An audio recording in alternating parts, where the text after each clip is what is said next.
Study Himachal की polity section की series में आपका बेहद स्वागत है। ये टॉप 20 प्रश्न होंगे। हालिया में जो 2019 और 20 में जो भी हिमाचल प्रदेश के एग्ज़ाम हुए हैं उनमें ये प्रश्न जो पॉलिटी सेक्शन से था वो सबसे ज़्यादा बार पूछे गए हैं। तो ऐसा माना जा रहा है कि जो टीजीटी का एग्ज़ाम होने वाला है अभी हालिया में होगा, जल्दी होगा, अगस्त तक या सितंबर तक एग्ज़ाम होगा, तो उसमें भी ये प्रश्न 4 से 5 प्रश्न यहाँ से ही बन सकते हैं। इसे ध्यान से समझिए और पढ़िए। अपने कोई बुक है, नोटबुक है आपके पास, तो उसमें आप राइट कीजिए, लिखिए और समझिए इन क्वेश्चनों को। पहला प्रश्न है, the chief minister is appointed by, मुख्यमंत्री किसके द्वारा नियुक्त किया जाता है? जो मुख्यमंत्री है वो है राज्यपाल, द गवर्नर के द्वारा ही नियुक्त किए जाते हैं। ये भी महत्वपूर्ण प्रश्न है, ए इसका आंसर होगा। नेक्स्ट प्रश्न देखते हैं, GVK Rao committee on panchayat Raj is constituted on, ठीक है, पंचायती राज पर GVK राव समिति का गठन कब किया गया था? वो है 1985 में किया गया था। इसका GVK राव समिति का गठन, जो GVK राव कमेटी थी उसका गठन 1985 में किया गया था। बहुत महत्वपूर्ण प्रश्न है दोस्तों। ये प्रश्न हालिया एग्जाम में जो मैं आपको फिर से बता रहा हूँ तो टीजीटी एग्जाम के लिए बहुत महत्वपूर्ण रहेंगे। निम्नलिखित में से किस अधिनियम ने सबसे पहले भारत के लिए संघीय ढांचे को आगे बढ़ाया? Which of the following act first put forward federal structure for India? इसका आंसर होगा, जो संघीय ढांचे को आगे बढ़ाया था वो एक्ट में आता है, सेक्शन में आता है। एक्ट 1935 अधिनियम के तहत ही जो भारत के संघीय ढांचे को आगे बढ़ाया गया था।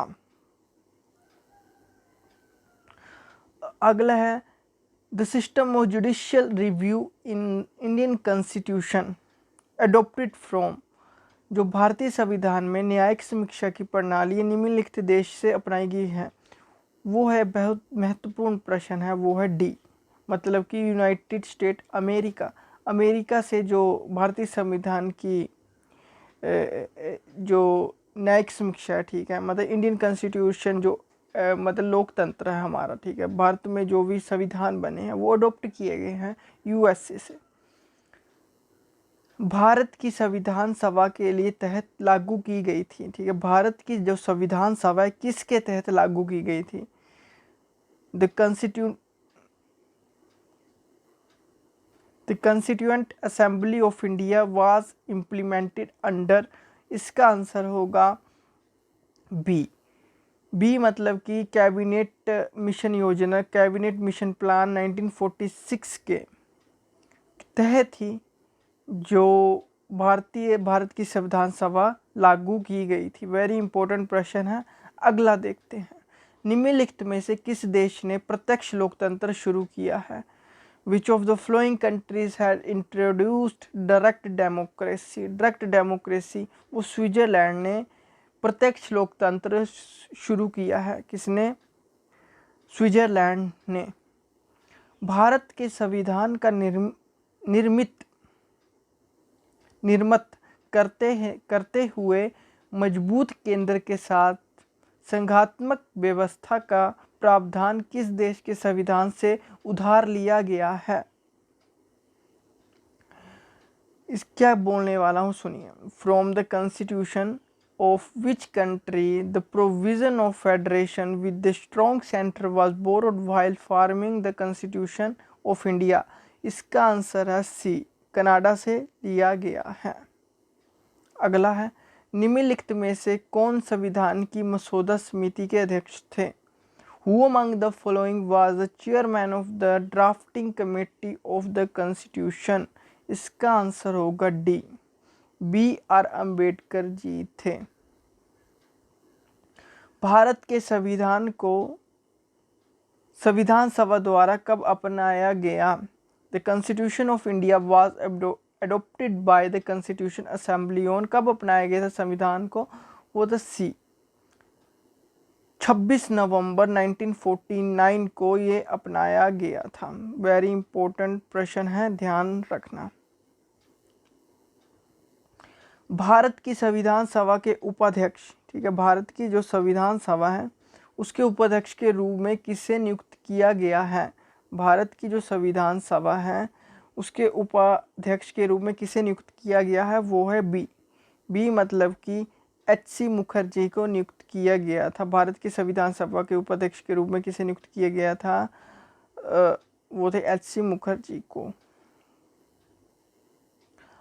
भारत के संविधान में अनुच्छेद 1 भारत का वर्णन किस तरह करता है। Article 1 in the constitution of India describes India as a राज्यों का संघ, यूनियन ऑफ स्टेट के रूप में जाना जाता है।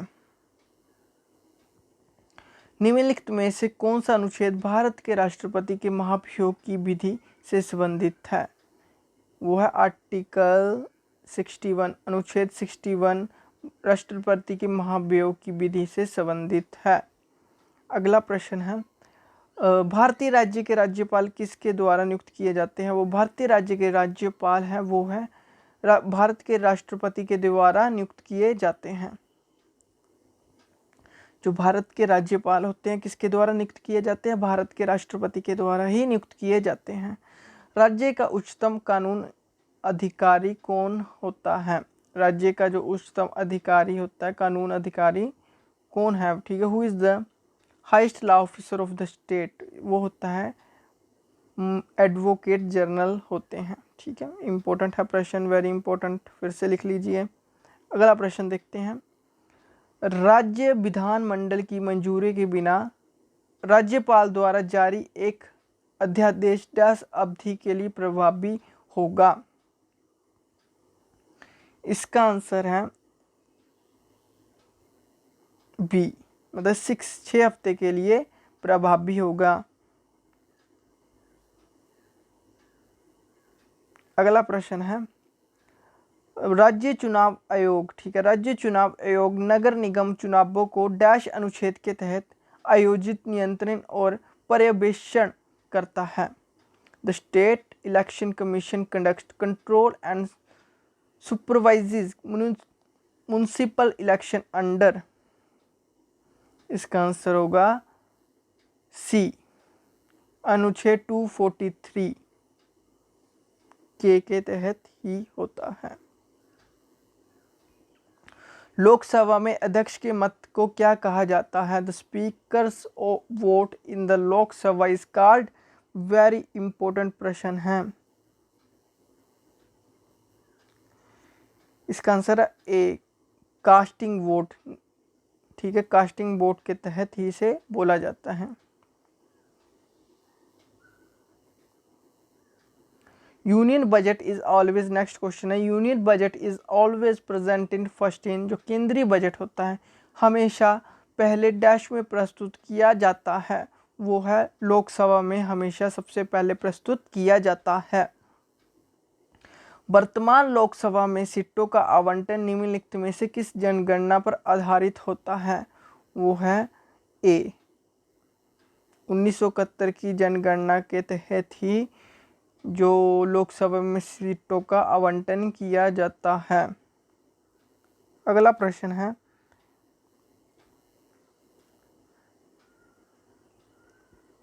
लोकसभा में सीटों का राज्यवार आवंटन 1971 की जनगणना पर आधारित है, ये किस वर्ष तक बरकरार रहेगा। The state wise allocation of seats in Lok Sabha is based on the 1997 census, up to which year does this remain intact, इसका आंसर होगा सी, 1926 तक यही रहेगा। 1971 की जनगणना पर ही लोकसभा के जो भी है सीटों का आवंटन होगा। Who is competent to dissolve the Rajya Sabha, Rajya Sabha को भंग करने में कौन समक्ष है, वो है डी, इनमें से कोई भी नहीं। राज्यसभा अध्यक्ष भी नहीं कर सकते, राष्ट्रपति भी नहीं कर सकते, संसद का संयुक्त सत्र भी नहीं कर सकते, तो कौन कर सकते हैं ये आप हमें बताएंगे। कर सकते हैं या नहीं कर सकते हैं ये जरूर बताना, ठीक है दोस्तों। ये कुछ महत्वपूर्ण प्रश्न थे जो आपके साथ डिस्कस करने थे। आई होप आपको सभी प्रश्न बढ़िया लगे होंगे। बढ़िया लगे हैं तो चैनल को सब्सक्राइब करें, शेयर करें, लाइक करें, और डिस्क्रिप्शन में आपको व्हाट्सएप ग्रुप भी नज़र आएगा, वो भी ज्वाइन कर लें, क्योंकि इससे आपको बहुत सारे बेनिफिट होने वाले हैं आगे फ्यूचर में। नोट्स के रिगार्डिंग भी आप हमें व्हाट्सएप कर सकते हैं। Thank you and have a nice day. Bye bye.